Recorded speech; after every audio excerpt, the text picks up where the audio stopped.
Honorable Chief Minister, Mr. Biren Hana Hojage, Bondhu Haidana Kauru, Matang Mara, Yamna Hakazaris. Adana Bondhu, Konindra, Kohindra Manina, Mr. Biren, Honorable CM. I call a sim Manipur democracy, Makada Semba, Constitution, Makada Semba, rules of law say, Lady Basarkas, not Ibra. Nga agas alal libra praja sing sida rules of law na nga pi sen bi libra hai bodo ko yeng se nga pungam da paduna ni ngasi micham kaya sirai ba yum kaya mai tharai ba miyoi kaya hujik displaced person oidana relief camp da mami tagi mapi kang da na lai ba madu da natana hingbagi lambi urak ta badagi relief camp da suicide tong na rai ba sigumba Haibam Tawam Kangdaba, Hingbagi Arthur Tokrabase, Garino, rule of law se Fagana apply Toraga, Langak Sasan Taw the Badagi, Nasidi, Koi, Manipur se rules of law Litraba, Mapi Mapa Litraba, Napinaba Litraba, Senbinaba Litraba, Lepa Napa Haitaba, rules of law Karino Kangna, Sinaba Hitaba Sigi, Mr. Biren Luching Sarkar Asena. Ngasidi, wairai ba phibam ase matam chana laksan dana control tawdana thambaga masida afaba sarba mayam se law gi makhada rule gi makhada book toro thamama matamda ngasigi phibam se yo song tong thongai le do poda aduna aina mangonda bondhu haigi se karaida haigi bano haiba kanda handak nomit kharani gi Mamang da Haibatare, All India ki AICC ki instruction Makada, I koi Liribad, state ki, Block Congress Committee, state ki level dagi, Adudagi Silaga, state to ki governor da, I koi Liriba Manipur ki Susi Losan da Bagi, Adagi Adani group ki, Adugumba, scam Mayam the Chenava, Adugumba do, Madu Bharat the Kangan Nabagi the Muktab. Prajamyam the Kangan and Namakta, Magi state, Governor Banglo, the Tomzalaga Memorandum, Office the Tomzalaga Memorandum, Piva Haibadumba, AICC instruction Makada, MPCC report, the Silaga, one talk about Torum, Amada. I coin the governor Imana, setting a half to Sigumba gathering of Matoroga, Koina, is using a Sigi Matanga, Naina Basida Mahak se Aina. Chief Minister Amo Oibagi, Tofam Tokba duty to Bakandre, Bharat ki Sanvidana Constitution, the Chief Minister Amadu Piva Pawado, Madu Masin of Bangamdre, Manipur se Mangatare, Mutpatare, Nang Chief Minister Tado Bondhu, Hairubana. Hayang Oinigasu, Iran Parakanda Amuk Nang Lago Oiro. Huziti, Nang se Iran Silata Bangamdramina, Matam Harap Wataro Haina. Maduda ina bondhu ko gi bane ba madu gi bondhu do madai du da ina pham tha do hai ba ma injal lu bodo adu da ne ba ma no bondhu aidra pan bado swai law se adu ni huji viral oi se ai ma onda bondhu ko se yan han ba da ai se mayam tam taru la ka jar hai ai yam be mo bi gi matung ilak ba tam mangarak sore aham bu gi dei BJP da karak bane BJP da yan han karak pa Tam Sida Siri Biren se Khabar ki Thabuk Tawle Rame Mas. I koi say Matamdugi, a koi Tongju Kendra de Karamba, Dananjoy, Yam Dananjoy, the speaker Oy, Layoi Karwa, Handi Monupa Masana Chief Minister Oy. Madugi Sarkar, a koi su Aham Karak Poduda, opposition the lay, Adugi Sarkar Tugai Bagi came down over the speaker ki. Banglo Oiriba, Hanagi Ariba Assembly, Awang Tangba Liba, Adugumba Banglo, the objective just Amagi Oira, Madu, I voice came to her. Madugi came to the Moy, Paulo, Paugi report Tigadra. Aduna Pura, I Mako, Kratang, the Tata Biran and Kourem. Other man, Chahika Surage, and Sahi Hungary. Other Sahi Amna Hanna take a temporary. Another Bible, who not don't come to see the Ming Congress, Sukai, the high with that. Eh, to the Bible, who are the Bondu high given. bondu ka isi faja karaba mingau ni ne lem karaba aduna segumba bondu do yam nuksibagi mingau ne ba halaman singda so haya ba adasum ma su karai de no 2002 gi election da agoi gi midterm poll hai tare marak ki ba dissolve to ki ba vote karak tana DRPP dagi singjang bayar ga Manipur kandur mena Sahid Minar Makhongda singjang bayar na wasak tana kana gi mai pe madu di kanda kalado boiningi yamna thamoi seng busu male ba mayam ma da wasak tana aduna khoi ta mui bo bigi makha da amuk ma di DRPP da kar Congress te chancel lakhi banaya ba matam da di 10 schedule leitri ama leitri tawdana tawdagi som bhai bodu na tawna bodu da Sam hujik sundu sidana ai hana tinar manina bondhu haidana ai kauki bani aduna honorable chief minister Mr. Biren adona bondhu ko honingdra manina song kau roi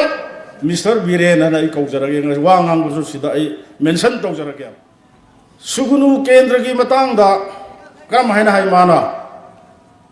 kuki na mai tharaga talak padagi chelak khawa hai ba ise aduga sugunu kendra hundo maga chelaga imphal sida laga ai gumba ma do bondhu ka haidra aduga wa ngandri ngai da munna khalo aina oiriba pham chief minister se laibak sila tamdra oirimi gana marai batga pak thaya yang biwa viral orido aina kari barang ki damakta chief minister oiba to o harise kalak padagi hairi bra mana kalak padagi kalak kado se ai laibak ka tambo jina kalak kado ga haiba gumba ai kalak pagi haibna te mawona kalak ni hai bombing tawdana maunaha masiraba angang soba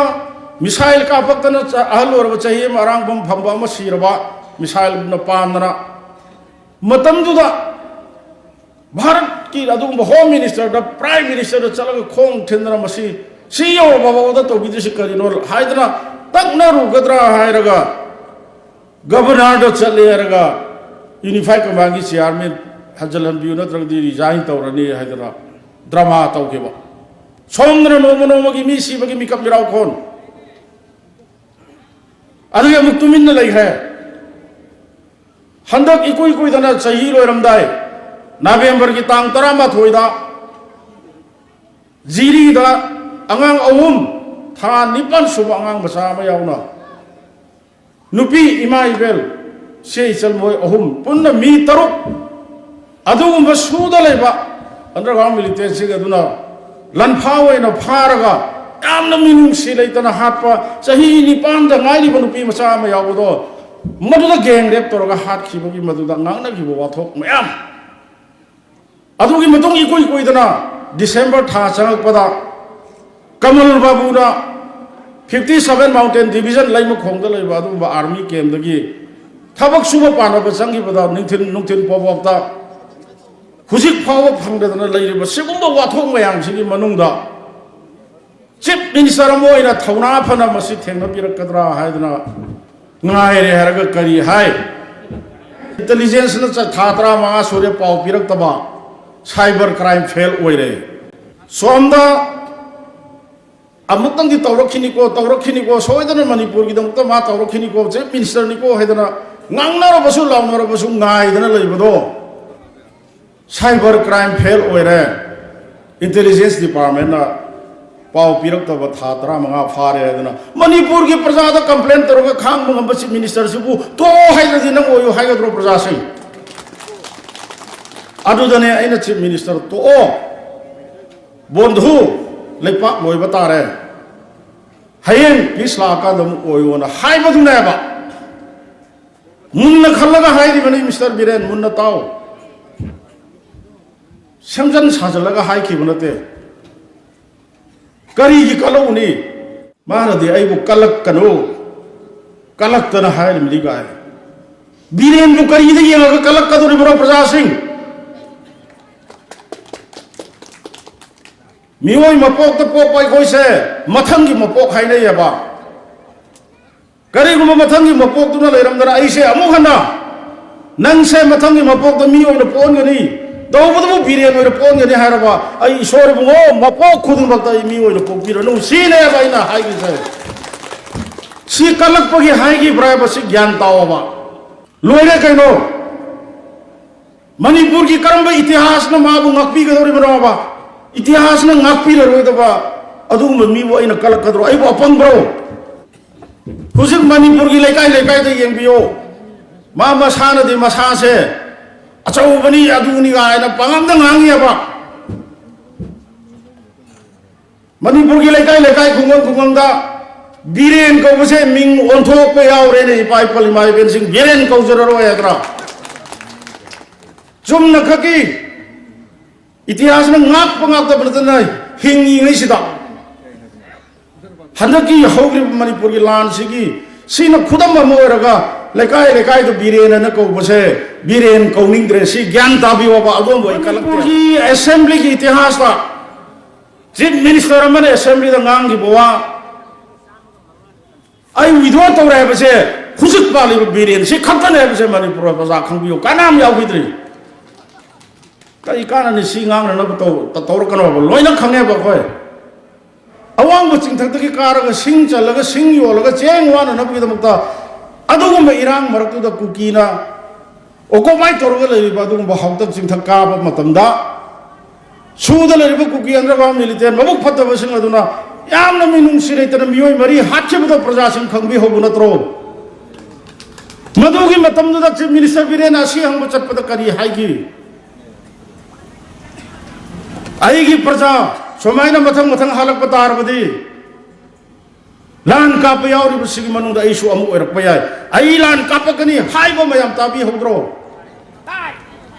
वांगु निंथौगा ना वासक छली वांगु निंथौय बलाई जे लेते बगो सोमददी लेइतब लाय अब निंगगा लान काप यावने ना वासक छलायबा मधुगी मतुंग मणिपुर की मफम दा थोलक की मिसी मिना कामना बलांदा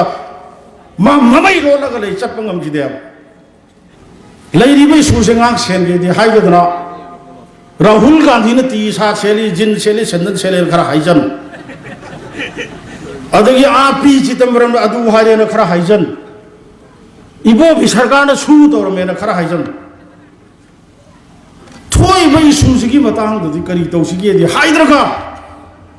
श्री राहुल गांधी ने टी सा सेलग पार्लियामेंट द वांगांग बदबो मा मथौरो मा हाइबे याब्रो यम इकाइने अखोई स्टेट की चीफ मिनिस्टर अमने हाइबदा कॉन्स्टिट्यूशन का खर पाहनिंगिने अखोई आइमोने की दिमासे वेल क्वालिफाइड ने अखोई दिलायर इमुंग द पोतना लाइक ला सुमतिक चानो तमजहुद्रे मादी ग्रेजुएट ओरबने मासु तामंगा रकारबने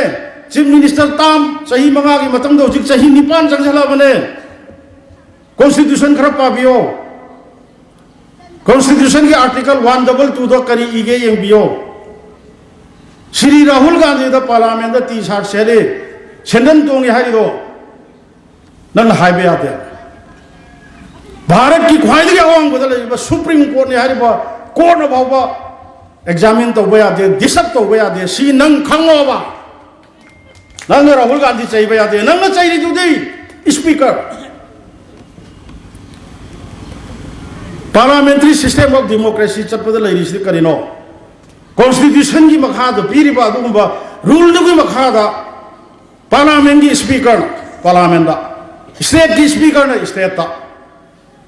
संविधान ने पीरिबा संविधान की मखाद सेमिबा अदुगुंबा रूल ऑफ लॉ सिमयाम दो मधुगी मखाद स्पीकर ने ऑर्डर तोरगा अयाब पीरगा द डिबेट तोनरी बनी बिल पास तोरी बनी वांगागी बनावा श्री राहुल ना लीडर ऑफ द ऑपोजिशन होइना टी शर्ट सेलगा सेंदन तोंगगा जिन सेलगा कॉन्स्टिट्यूशन पाइरगा गांगी बदो पार्लियामेंट की स्पीकर दा अयाब पीबगी गांगी हाबसे श्री बिरेन नंग खंगोबा अदुगुम पार्लियामेंट की स्पीकर मन अयाब पीरगा गांगी बा अदुगुम ऑनरेबल मेंबर ऑफ पार्लियामेंट अमगी मथक्ता नंगे हाइबनो भारत की ख्वाइदगी वांग सुप्रीम कोर्ट की अदुगुंबना बाव डिसअप तौबा यादे मदो आर्टिकल 122 द यावबनि फाक्तोगा पावना आई मसी एडवाइस तोरंगे सरकार बारिबा स्टेट की चीफ मिनिस्टर ओरिबा श्री बिरेना गवर्नर चलग पेन दबगी मेमोरेंडम पीरे लोयरे दुनिया से पृथ्वी द लोयरे हाई खबनेबा श्री बीरेन चीफ मिनिस्टर ओइरगा हौराई बइरांग से मतम चारा लोसन मंगम दबदगी ngasi ching da leiba tam da leiba mayamna MLA miyam gi mihut chai bada akhoi mapan thoning drene bondhu nang number murga bondhu mu hajalo re hang hang mano lenga sasan hai tabdagi akhoi ba ba ngasi arab pada la ki sipai par kwa ne akhoi imphal manu da chapadi akhoi se MLA ni khangi ne na nom dharaga fake post ka lok tho chachare ba idi chief minister amani ga en ma thomorong khadra ngang bu ikai akhoi gi state chief minister ni आई की chief minister ni parliament की tradition convention customs parliament की culture खंगदब मी माले खंगजु mister Biren होजिक सो आई हाइजरी बिसने करे unified command की chairman लौथोय है लौथोखिबो order को बिदो माना आइमोन की लौथोखरे हाबदगी अखोय कोइ थई थीदना मरी लेनबा डिपार्टमेंट की कॉपी लौरे येंगे करी हायरमी इफ चीफ मिनिस्टर न दरकार लेरबदी यूनिफाइड कमांड की माना चेयर लौरगा लोइन मक कोरगा मीटिंग एनी टाइम को बया हैबगी अयाब सुपीरियर बा अदु मदुदी तौद्रेगा असु तौरंबैनि खरा हाइजन अदु तौरंबैनि खरा हाइजन अदना इलोसी चपा लेजिस्लेचर अखोई की प्रबंध कराय दरो असेंबली Assembly को व्यू है ना रूल न पीर बंदकसु मानसून सेशन अदुगा बजट सेशन विंटर सेशन फंगदब से ऑटम सेशन फंगदब से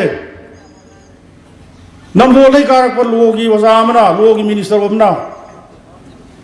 कॉन्स्टिट्यूशन की अयाबद पीदिए न फंद्री बनी ने से लोए वार होए ने थवा हायरु रगन पुनसे का बीजेपी का हुन्ना बतोकपीरो पुनबीरो हायबसे हाय कांग्रेस दी हाइबिरागनु करायदरो पुनबम दो मीडिया की खुदांग दा हाइबिरो अखोय चेलगे खुदकता ओरसु पुलसी अखोय पुबिरो नतोंग इंजरगे भारत सरकार थेंगाइनसी करी हायुगे हाइबसु सिदगे हेना हाइरकनु हरसु अखोय हाइररोय हाइर भावदा चटसी याद्रबा चही अनि फाजला भावदा प्राइम मिनिस्टर 24 आवर पाव फाउनरी हरगा सोमदना इंटेलिजेंस डिपार्टमेंट था त्रांगा रिपोर्ट पिरकते ने चीफ मिनिस्टर वही फम ले लिसु करी कानरुनी पोथा बिरो मणिपुर कन्ननबा मधुना नंबर 1 मणिपुर कन्नबई लंबी